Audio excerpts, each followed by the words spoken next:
ನಮಸ್ತೆ, ನಿಖಿತಾ ಕಿಚನ್ಗೆ ಸ್ವಾಗತ. ನಾನಿವತ್ತು ಪುಳಿಯೋಗರೆ ಗೊಜ್ಜು ಮಾಡ್ತಾಯಿದ್ದೀನಿ. ಹಾಗೆ ನನ್ನ ಚಾನಲ್ ನೀವಿನ್ನೂ ಸಬ್ಸ್ಕ್ರೈಬ್ ಮಾಡ್ಕೊಂಡಿಲ್ಲ ಅಂದರೆ ಸಬ್ಸ್ಕ್ರೈಬ್ ಮಾಡ್ಕೊಳ್ಳಿ, ಹಾಗೆ ಒಂದು ಲೈಕ್ ಕೊಡಿ. Thank you. ಇವಾಗ ಹೇಗೆ ಮಾಡೋದು ಅಂತ ನೋಡೋಣ ಬನ್ನಿ. ಮೊದಲಿಗೆ ಸ್ಟವ್ ಹಚ್ಕೊಳ್ಳಿ, ಹಾಗೆ ಒಂದು ಕಡಾಯಿ ಇಟ್ಕೊಳ್ಳಿ. ಕಡಾಯಿ ಕಾದ ನಂತರ 4 ಸ್ಪೂನ್ ಎಣ್ಣೆ ಹಾಕ್ಕೊಳ್ಳಿ.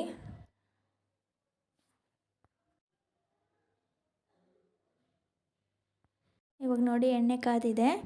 ಎಣ್ಣೆ ಕಾದ ನಂತರ ಕಡಲೆ ಬೀಜ ಹಾಕ್ಕೊಳ್ಳಿ.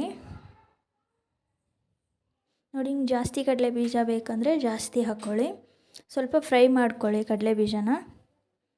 ಸ್ವಲ್ಪ ಕಲರ್ ಚೇಂಜ್ ಆಗುತ್ತೆ, ಗೊತ್ತಾಗುತ್ತೆ ಅವಾಗ ಫ್ರೈ ಆಗಿರೋದು. ಸ್ವಲ್ಪ ಲೈಟಾಗಿ ಗೋಲ್ಡನ್ ಕಲರ್ ಬರೋವರೆಗೂ ಫ್ರೈ ಮಾಡ್ಕೊಳ್ಳಿ. ನೋಡಿ ಇವಾಗ ಫ್ರೈ ಆಗಿದೆ. ಕರಿಬೇವು ಹಾಕ್ಕೊಳ್ಳಿ ಸ್ವಲ್ಪ. ಇವಾಗ 1-3 ಬ್ಯಾಡಗಿ ಮೆಣಸಿನ್ಕಾಯಿ ಕಟ್ ಮಾಡಿ ಹಾಕ್ತಾಯಿದ್ದೀನಿ. ಹಾಕ್ಬಿಟ್ಟು ಚೆನ್ನಾಗಿ ಫ್ರೈ ಮಾಡ್ಕೊಳ್ಳಿ. ಕರಿಬೇವು ಮೆಣಸಿನ್ಕಾಯಿ ಎಲ್ಲ ಚೆನ್ನಾಗಿ ಫ್ರೈ ಆಗಬೇಕು.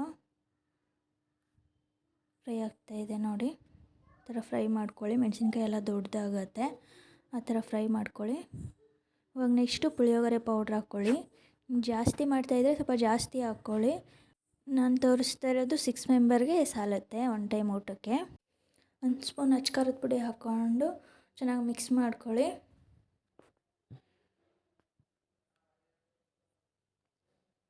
ಇವಾಗ ಸ್ಟವ್ ಆಫ್ ಮಾಡಿಬಿಡಿ.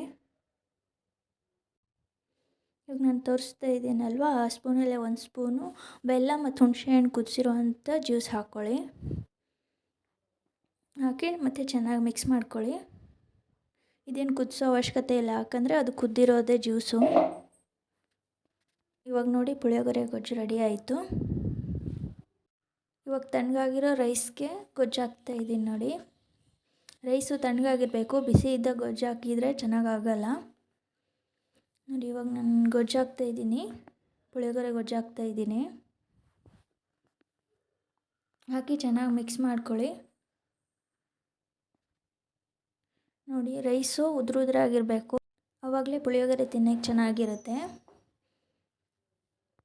ಲಂಚ್ ಬಾಕ್ಸ್ಗೂ ಕೂಡ ಇದು ತುಂಬ ಚೆನ್ನಾಗಿರುತ್ತೆ.